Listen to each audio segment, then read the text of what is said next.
Tornadoes earlier this month caused some damage in Union Parish. Charles Burkett shows us some of the damage at a farm. So we were going to initially run a 10-week winter farm share season. That was due to start on Thursday, January 16th. Current Farms manager Conrad Cable says those plans have changed due to damage from an EF2 tornado ripping through the area.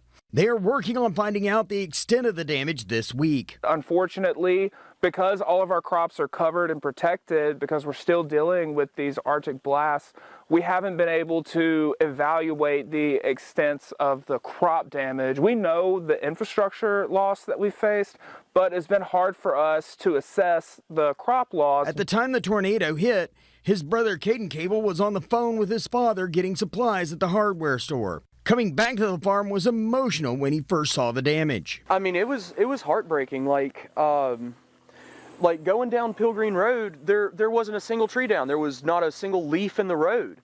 But as soon as I got to the end of our driveway, I saw a tree down, and then from there it was just all downhill. The farther down our driveway I went. Thankfully, the farm has some relief from a grant they recently received. We're really grateful that we received a $10,000 grant from the Louisiana Small Scale Agriculture Coalition, and that was to buy new equipment and to expand our current wash and pack area. They have had to redo some of the construction on the expansion. It was 90% complete, and then the tornado blew all of the walls down and the insulation out, and so we just had to start over from scratch. Overall, Conrad and Caden are staying positive. They are seeing help from their neighbors and fellow farmers, and scheduling a Tom Sawyer Day for people who want to help. We are going to bounce back from this, and our farm is going to be better than it was before this happened.